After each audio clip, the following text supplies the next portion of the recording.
اب میرا ڈیوٹی پر جانے کو دل نہیں چاہتا، حامد نے ماں سے بات کرتے ہوئے کہا۔ سارا بڑی ہوتی جا رہی ہے، آپ کو اور سارا کو اکیلے چھوڑ کر جانے کو دل نہیں چاہتا۔ ہماری فکر مت کرو بیٹا، ہم بالکل ٹھیک ہیں۔ پورا محلہ ہمارے ساتھ ہے، ہر کسی کا آنا جانا ہے ہمارے ہاں۔ میرا کام جو سلائی کا ہے، محلے کی کبھی ایک عورت آتی ہے کپڑے دینے تو کبھی دوسری آ جاتی ہے، یوں رونق میلہ لگا ہی رہتا ہے۔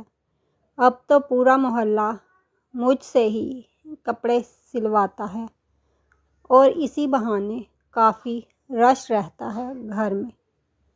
تم آرام سے اپنی ڈیوٹی پر جاؤ، امی نے بھرپور تسلی بخش جواب دیا۔ امی، لیکن رات کو آپ دونوں اکیلی ہوتی ہیں، میں یہ سوچ کر کافی پریشان رہتا ہوں۔ گلی میں جو نئے لوگ آئے ہیں، ان کے لڑکے مجھے ٹھیک نہیں لگتے، شکل سے ہی آوارہ لگتے ہیں۔ بیٹا، تم ہمیں اللہ کے سپرد کر جاؤ، باقی اللہ جانے اور اس کے کام، بس تم جاؤ، اب ملک کو تمہاری ضرورت ہے۔ ٹھیک ہے امی، پر سارا کا بہت خیال رکھیں، اسکول کے بعد اسے گلی میں ہرگز نہیں جانے دیں۔ میں فون کرتا رہوں گا، اپنا بہت خیال رکھنا میرے بیٹے۔ اللہ حافظ امی جان، زندہ رہا تو جلد واپس آؤں گا۔ میں آپ کو اللہ کے حوالے کر کے جا رہا ہوں۔ ویسے آج کل کے جو حالات جا رہے ہیں، دل تو یہی چاہتا ہے سب کچھ چھوڑ کر گھر بیٹھ جاؤں، اپنی چھوٹی سی بہن کو دنیا بھر کی غلیظ نظروں سے بچا لوں، حامد نے کہا اور دکھی دل سے ٹرین پر سوار ہو گیا۔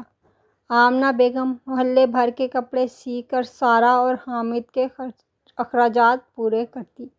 یہ سچ تھا کہ محلے میں کچھ نئے لوگ آ بسے تھے، جن کے لڑکوں کی آئے دن شکایات سننے کو ملتی رہتی تھیں۔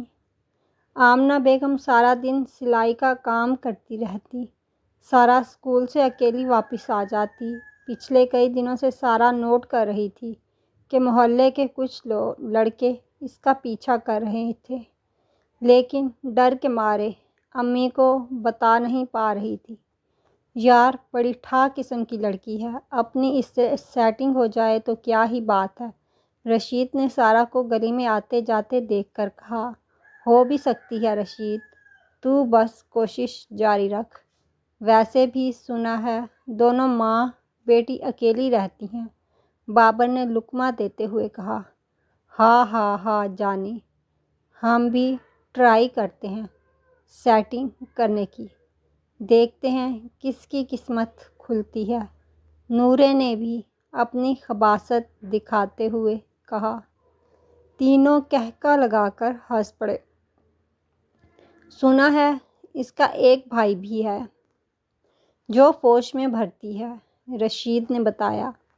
کبھی کبھی آتا ہوگا یار، کون سا یہیں رہتا ہے، نورے نے بتایا۔ یہ بھی اچھی بات ہے۔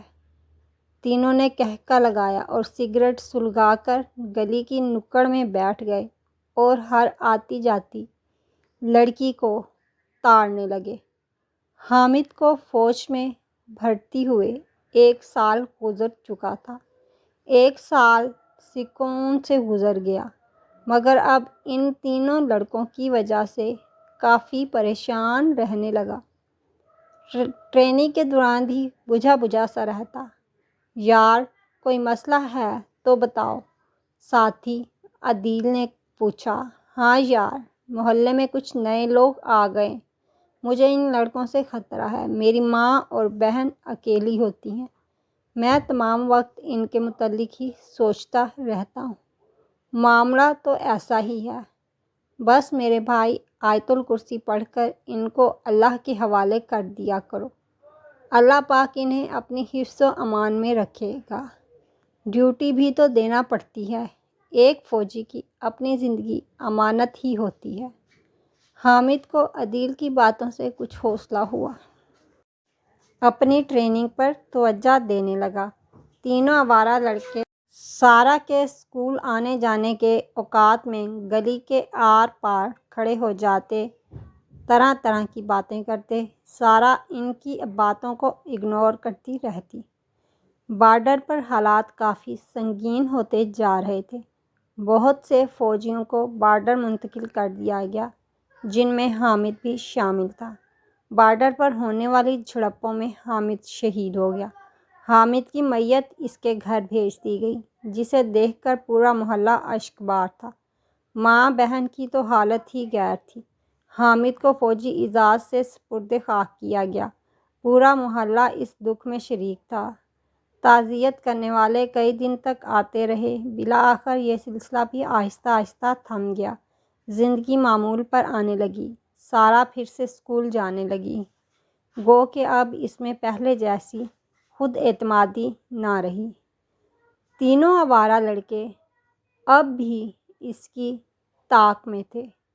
کچھ سلسلہ آگے بڑھاتے ہیں۔ رشید نے ساتھیوں سے کہا، یہ لڑکی تو ہمیں گھاس تک نہیں ڈالتی، چلو پھر آج کی رات اس کے گھر گھس جاتے ہیں، پھر دیکھتے ہیں کیسے گھاس نہیں ڈالتی۔ بابر نے مشورہ دیا، جو دونوں کو پسند آیا۔ رات کے پچھلے پہر تینوں آوارہ لڑکوں نے پلان کے مطابق دیوار پھلانگنے کی بھرپور کوشش کی، اور وہ بار بار اوندھے منہ نیچے گر جاتے۔ یار، چھوٹی سی دیوار ہم پھلانگ نہیں پا رہے، کتنے افسوس کی بات ہے۔ ایسا کرتے ہیں، کل پر چھوڑتے ہیں، کیونکہ ابھی فجر ہونے کو ہے، نمازیوں کا آنا جانا شروع ہو جائے گا۔ صبح دیکھیں گے اس دیوار سے ہم کیوں نہیں پھلانگ پا رہے۔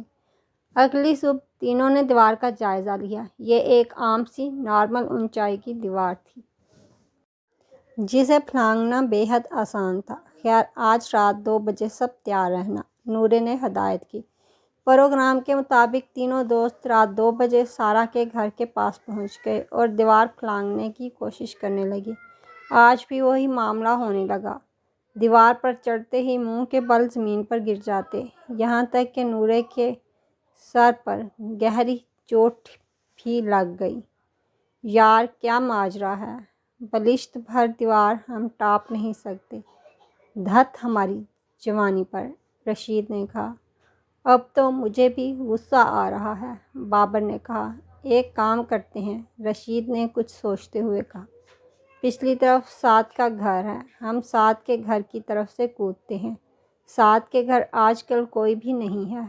تینوں نے اتفاق کیا اور بات اگلے دن تک چلی گئی۔